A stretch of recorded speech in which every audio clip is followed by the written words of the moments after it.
My dear students, welcome to my YouTube channel bright future chemistry. आज के video में आपको पढ़ने को मिलेगा राउल्ट का नियम।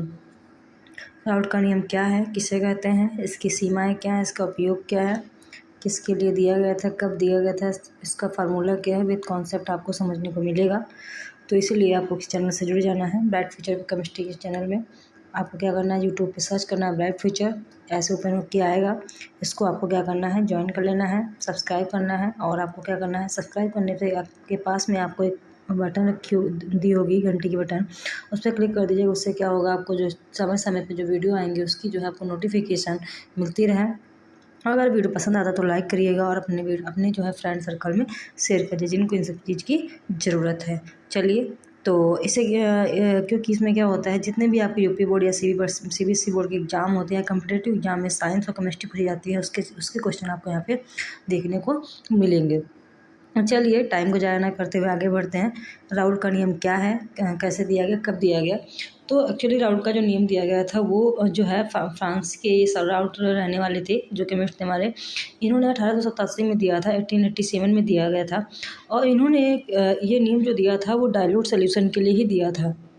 कैसे दिया था, डाइल्यूट सोल्यूशन। तो आप बोलोगे डाइल्यूट सोल्यूशन क्या होता है। तो डाइल्यूट सोल्यूशन अगर हम बात करें तो विलयन जो बनता है वो हमारे विलेय और विलायक के मिलने से विलयन बनता है। विलेय और विलायक के मिलने से विलयन बनता है। तो विलेय क्या होता है, विलायक क्या होता है। विलेय जो किसी की चीज़ को अपने आप में जो है क्या बोलते हैं, अपने आप को घोल दे किसी भी चीज़ में, उसे हम विलेय बोल देते हैं। हाँ, विलायक क्या होता है, जो किसी भी पार्टिकल्स को अपने आप में घोल दे उसे हम विलायक बोल देते हैं। मीन्स विलेय की जो मात्रा होती है, कम होती है, उसे हम क्या बोल देते हैं, तनु बोल देते हैं। जहाँ पे विलयन जब तैयार होगा तो विलयन में अगर विलेय की मात्रा कम है तो हम क्या बोल देंगे, डाइल्यूट सोल्यूशन, तनु विलयन। जहाँ पे विलायक की मात्रा ज़्यादा होती है उसे हम बोल देंगे सांद्र विलयन। ठीक है, अब बोलोगे कैसे, अगर एग्जाम्पल के तरीके समझेंगे तो जैसे आपने चीनी और पानी का घोल बनाया जिससे आपको शरबत मिला या जिसका मिश्रण मिला, तो आप बोलोगे इसमें चीनी जो थी वो विलेय का काम करती थी, जबकि जो पानी था वो विलायक का कार्य करता था। इन दोनों के मिलाने से जो हमें मिश्रण तैयार हुआ उसे हम बोल देंगे क्या, विलयन।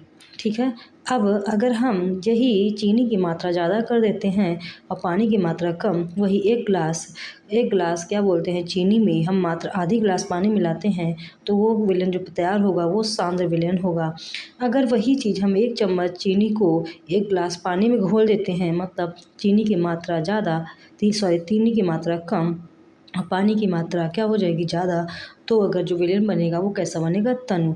यहीं पे अगर हमने चीनी की मात्रा ज़्यादा कर दी और क्या बोलते हैं पानी की मात्रा कम कर दी, मीन्स एक गिलास चीनी में आधी गिलास केवल एक गिलास चीनी में के लिए आधी गिलास पानी मिलाया, तो वो कैसा होगा, सांद्र विलयन तैयार होगा।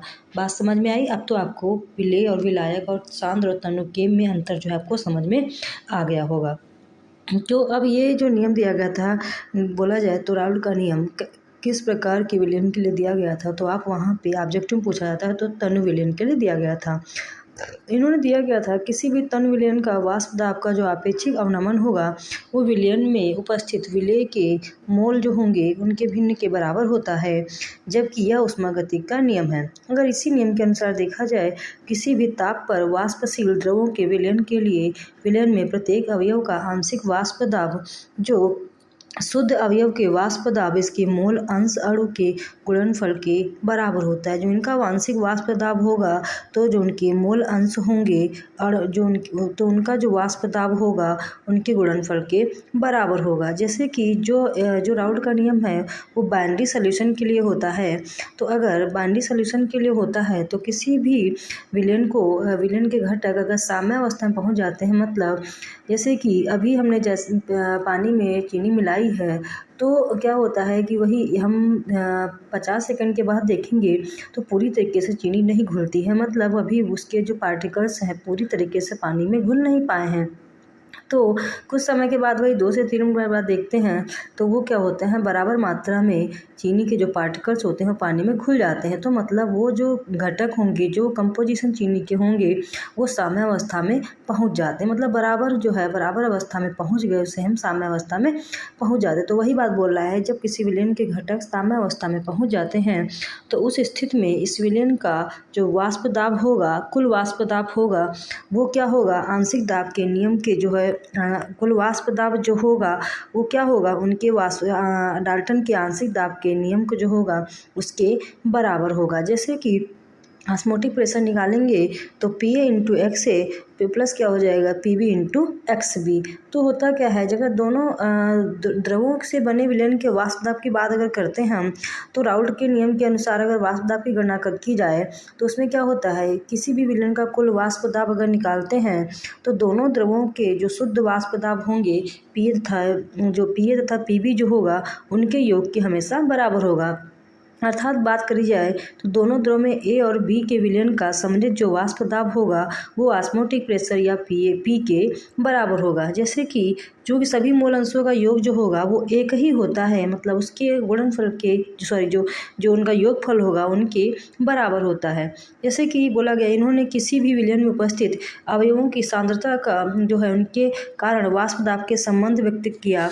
बोला क्या, जो इन्होंने नियम दिया वो दिया ये कि किसी भी निश्चित ताप पर किसी भी विलयन में उपस्थित किसी वाष्पशील पदार्थ का आंशिक वाष्प दाब जो होगा वो उस पदार्थ के मोल भिन्न के समानुपाती होता है। यही राउल्ट का नियम है। मीन्स कोई भी निश्चित टेम्परेचर कोई ले लिया, उसमें अगर विलयन का वाष्प दाब का जो है आंशिक वाष्प दाब, वाष्पशील का अगर आंशिक वाष्प दाब निकालते हैं तो उनके पास जो मोल होंगे उनके भिन्न के समानुपाती होता है। मीन्स क्या हो जाएगा, किसी विलयन का जो कुल वाष्प दाब होगा वो अलग अलग पदार्थों के कारण वाष्प दाब के योग के बराबर होगा। जो उनके अलग अलग पदार्थ होंगे उनका वाष्प दाब क्या होगा, उनके कुल वाष्प दाब के योग के बराबर हो जाएगा। माना किसी विलयन में दो वाष्पशील पदार्थ हैं जैसे ए और बी, तो उनका अगर पदार्थ का आंशिक वाष्प दाब पी ए और पी बी जो है कर लेते हैं तो माना पदार्थ के जो मोल हो जाएंगे एक्स ए और एक्स बी हो जाएगा। अगर ए पदार्थ का निकालना है तो एक्स ए हो जाएगा, जबकि बी निकाल रहे हैं तो एक्स बी हो जाएगा। तो इन्हीं के लिए अगर हम क्या बोलते हैं, आंशिक वाष्प दाब निकालते हैं तो उसमें क्या होगा, उनके योगफल के बराबर होता है। जैसे बोला गया राउल्ट के नियम के अनुसार किसी भी विलयन में उपस्थित किसी वाष्पशील पदार्थ का आंशिक दाब जो होगा उस पदार्थ के मोल भिन्न के समानुपाती होता है। ऐसे ए पदार्थ के लिए पी ए इंटू क्या हो जाएगा, एक्स ए, तो पी ए बराबर क्या हो जाएगा, पी ए इंटू एक्स ए।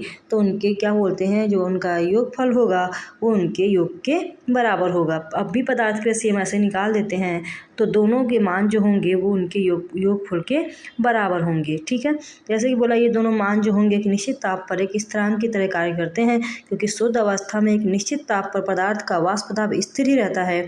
जो किसी भी विलयन का कुल वाष्प दाब निकालते हैं तो सभी अवयवों पदार्थों के कारण वाष्प दाबों के योग के बराबर होता है। जैसे विलयन का वाष्प दाब अगर निकालते हैं तो पदार्थ ए के कारण जो वाष्प दाब होगा वो पदार्थ बी के कारण भी वाष्प दाब होगा। अतः जो फार्मूला बन जाएगा वो क्या हो जाएगा, पी जो होगा वो पी ए और पी बी के बराबर होगा। तो समीकरण में दोनों का अगर मान रख देते हैं, मतलब पी जो हो जाएगा P A into X A plus P B into X B, तो इससे जो उनका जो कुल योग होगा वो सभी मोल अंश का जो योग होगा वो एक के बराबर होगा। तो उस यही समीकरण में जो है मान रख देते हैं तो राउल्ट का जो नियम होता है वो क्या हो जाएगा, पी ए बराबर पी जो है क्या हो जाएगा, पी ए बराबर क्या हो जाएगा, पी बराबर क्या हो जाएगा, P A plus P B. ठीक है, अब इनकी लिमिटेशन क्या थी, मतलब किसके लिए ही ये राउल्ट का नियम जो है फॉलो करता है। तो सबसे पहले क्या होता है, जो बोला गया है कुछ विशेष परिस्थिति में काम नहीं करता है। जैसे कि हम बात करते हैं कि सीमाएं जो थी क्या, यह केवल आदर्श द्रव विलयन के लिए ही लागू होता है।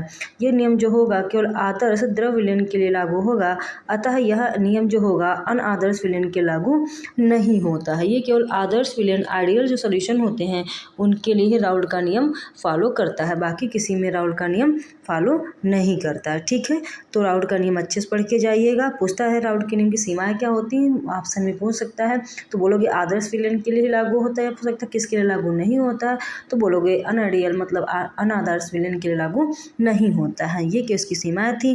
फार्मूला क्या था, P बराबर जो होगा वो Pa प्लस Pb के बराबर होगा। जो उसके विलयन के मोल अंश होंगे वो उनके आंशिक वाष्प दाब के योगफल के बराबर होंगे। ठीक है, ये जो होगा वो तनु विलयन के लिए फॉलो किया जाएगा। ठीक है, बात समझ में आई। तो इसको क्या करना है, जैसे जिस प्रकार से इसमें हैंडरिटन नोट्स दिए गए हैं उस नोट्स को बनाइएगा और समझिएगा और प्रॉपर जो है समझ के जाइएगा, क्योंकि ये जो नियम काफ़ी हर जो है हमेशा एग्जाम में पूछा जाता है। तो इसलिए आपको क्या करना है, इसको अच्छे से पढ़ के जाना है और वहाँ पे प्रॉपर अच्छे से लिख के आना है, जिसमें आपको नंबर जो है पूरे से पूरे मिल सके। और केमिस्ट्री में हमेशा जो है पूरा नंबर मिलता है, कभी भी नंबर इधर का उधर नहीं होता है। ठीक है, तो अपने जो है कंटिन्यू पढ़ाई रखिएगा और एग्जाम हॉल में पहुँचते ही अपनी सारी चीज़ें जो है क्या बोलते हैं अच्छे से कंसंट्रेट होकर एग्जाम को देना है। ओके, तो चलिए अपने पढ़ाई को जारी रखिएगा। That's all, thank you, bye bye.